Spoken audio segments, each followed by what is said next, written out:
Photos of the Underworld. The mystery of Henry Francis Bartholomew's expedition to the center of the Earth in 1903, the only known scientific expedition to the interior of the Earth, took place.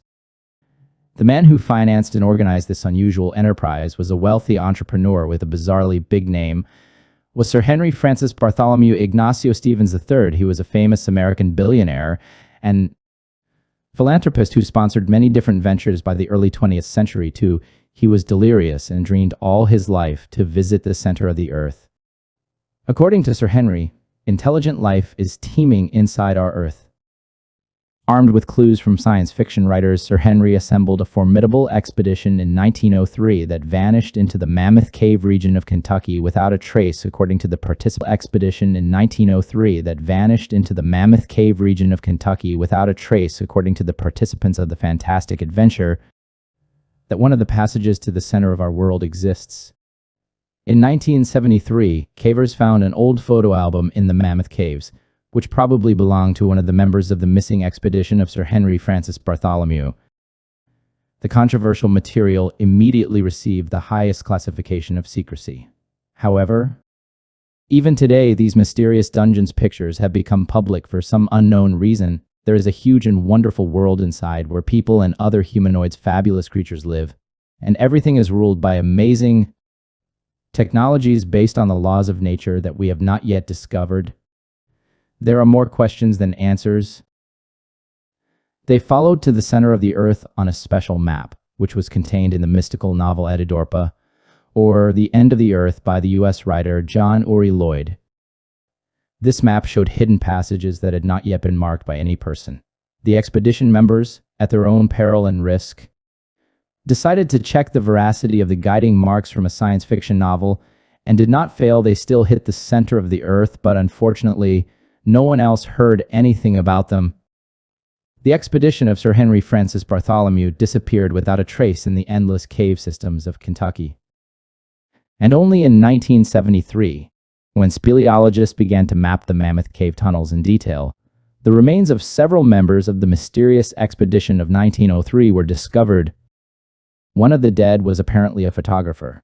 His skeleton was clutching a battered photo album, in which these unique photographs of incredible life, flora and fauna were found under our Earth.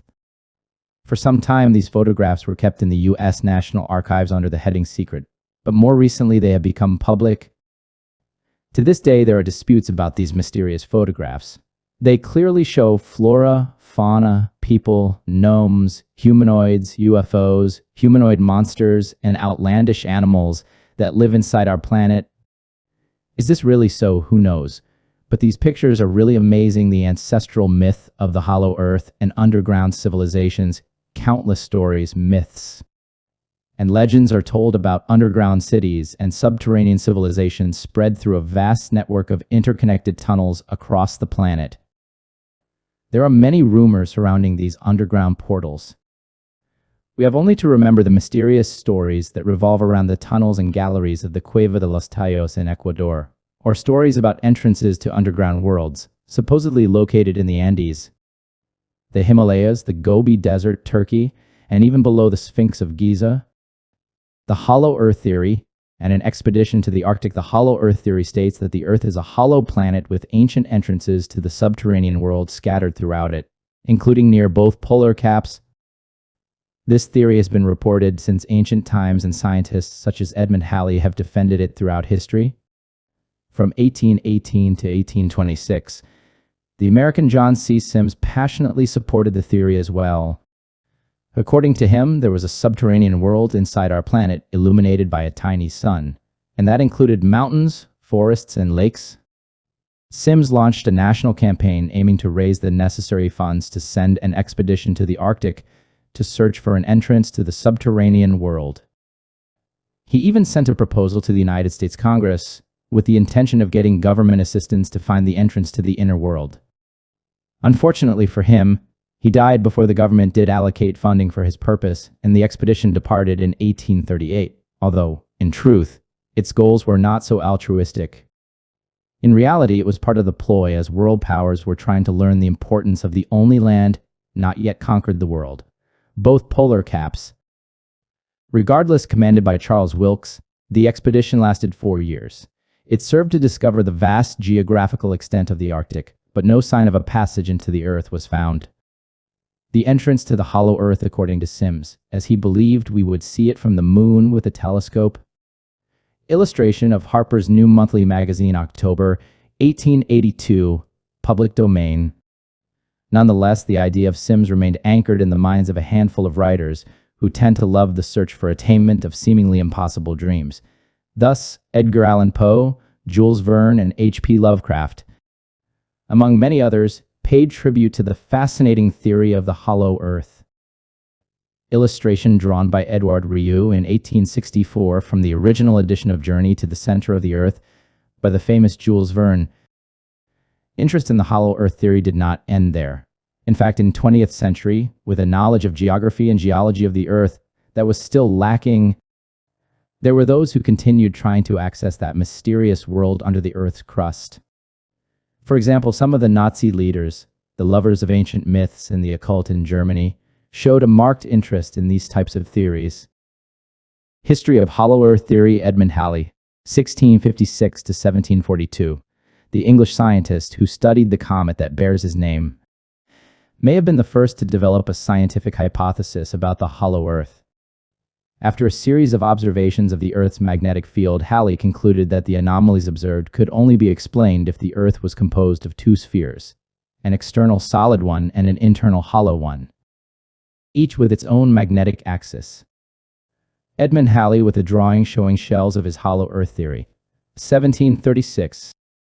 Later on, another American, Cyrus Teed, became convinced that it is mathematically impossible to discern whether we are inside or outside of a sphere. So we could live inside a hollow universe. In the center, it would be the sun, with the planets and stars only appearing bright to us because they reflect sunlight on the surface of the concave Earth. This land was called Koresh, which is the Hebrew translation of his own name. Cyrus Teed even founded a church, and its adherents remained active in defending these ideas until at least 1982, with the dawn of the 20th century. Other scholars, such as William Reed and Marshall Gardner, also believed they could provide evidence of the existence of an inner world. One of the most curious facts wielded as an argument made by some Arctic explorers was that air and water temperatures warmed as they approached the North Pole. Based on these and other observations, they also claimed that mammoths were not extinct, but still inhabiting the interior of the Earth. Here is a list of Earth deities. An Earth god or Earth goddess is a deification of the Earth associated with a figure with chthonic or terrestrial attributes. There are many different Earth goddesses and gods in many different cultures' mythology. However, Earth is usually portrayed as a goddess. Earth goddesses are often associated with the chthonic deities of the underworld. In Greek mythology, the Earth is personified as Gaia, corresponding to Roman Terra, Indic Prithi Bhmi, etc., traced to an Earth Mother complementary to the Sky Father in Proto-Indo-European religion. Egyptian mythology have the sky goddesses, Nut and Hathor, with the earth gods, Osiris and Geb. Ki and Ninhursag are Mesopotamian earth goddesses. In 1925, there was a singular man on a mission to explore desolate lands rarely seen by humans to that time, Admiral Richard Byrd. He went on to become the single greatest polar explorer of the century, a feat recognized by the American government when they awarded him the Medal of Honor, the highest recognition of achievement for heroism in that country and the greatest military honor. Admiral Richard Byrd, rightly or wrongly, is now associated with the hollow earth concept because of some comments that were allegedly made and because of a diary that has been disputed. He was the leading pilot of his time, just missing the headlines and fame of having been the first to claim a transatlantic flight. Due to engine troubles, Charles Lindbergh's name is now etched in history instead. Byrd was an heroic figure, lauded worldwide as an American pilot, polar explorer, and organizer of polar logistics. Admiral Richard Byrd referred to Antarctica as the land of everlasting mystery and of the North Pole. He said, "I'd like to see that land past the North Pole. It is the center of the great unknown." According to some, Byrd had actually found an additional world in the hollow earth, though his journal was mysteriously removed by the government. What was precisely discovered has always been shrouded in mystery, but it may have been astonishing. Admiral Richard Byrd created a fantastic reputation in the history of the U.S. Navy. He is considered to have been an extremely brave and honest man. When he spoke out about some of the sights he has seen and experienced, governments were quick to attempt to assassinate his character. In his journal, Byrd apparently informs readers of having entered into the hollow interior of the earth, along with others, and having traveled 1,700 miles over mountains, lakes, waterways, green vegetation, and animal life. The outside temperature recorded was 74 degrees F. His airplane was welcomed by machines of a type he had never actually seen before. His hosts informed him that he had actually been allowed to enter Agartha, their term for the hollow earth, because of his high moral and ethical status. They claimed that to be the protectors of planet Earth, to protect its inhabitants from the scurrilous activities of the power brokers and nefarious government agencies with impure agendas. After the visit, Byrd and his crew were guided back to the outer area of the Earth. The inquiry that still stays is that Admiral Byrd did make a trip past the post, but this flight wasn't in February of 1947. In February of 1947, Rear Admiral Richard Byrd was in charge of a gigantic procedure in the Arctic that was called Operation High Jump. High Jump has become a contentious subject among UFO conspiracy theorists who claim it was a covert U.S. Army project to control supposed secret underground Nazi establishments in Antarctica and catch the German Vril flying discs, or Thule Mercury-powered spaceship prototypes. All this speculation begs the question, just what happened with Admiral Byrd in the North Pole? On September 19, 1947, the American explorer Admiral Richard Byrd flew to the South Pole. It has been said that when he returned, he reported exactly what took place during this exploration. Conspiracy theorists have actually interpreted these written remembrances as clear evidence that Richard Byrd did actually uncover an entry to the center of the planet. People or creatures populating the center of the Earth are some incredibly tall and very humanoid creatures that were extremely advanced. The gap in the Antarctic is said to be where these creatures fly out and fly back in. There is a hole presumably allowing a very civilization to dwell inside the world. Past the South Pole is the great unknown. So said the great explorer, Admiral Richard Byrd. It is said that there is a U.S. regulation to prevent citizens from checking out caverns and holes in the polar regions. You are forbidden to enter into a cave with an opening without a federal cave license or a government cavern expert with you. Any type of area with caves are otherwise considered to be on federal government property. Also, it was common knowledge that planes were forbidden to fly directly above the North Pole. Why? In 1964, Dr. Raymond W. Bernard was a leader of the Rosicrucians, who are members of a worldwide cabal, especially the ancient mystic order. Rosicrucis and the Rosicrucian order focused his research on old magical, philosophical, and religious teachings, concerned with the application of these doctrines to modern life. Dr. Bernard released The Hollow Earth, the greatest geographical discovery in history made by Admiral Richard E. Byrd in the mysterious land beyond the poles. The true origin of the flying saucers. Legend among those in the know was that Adolf Hitler did not die due to a suicide in 1945, but fled to Argentina, to an SS base carved under the ice in New Swabia during the very early 1950s, where he resumed his passion as a painter. According to this account, Operation High Jump, the biggest exploration ever to target the Antarctic, was organized to erase the Nazi presence at the South Pole. Some of the special reports available at the Hollow Earth shop confirm the Nazi presence in Antarctica.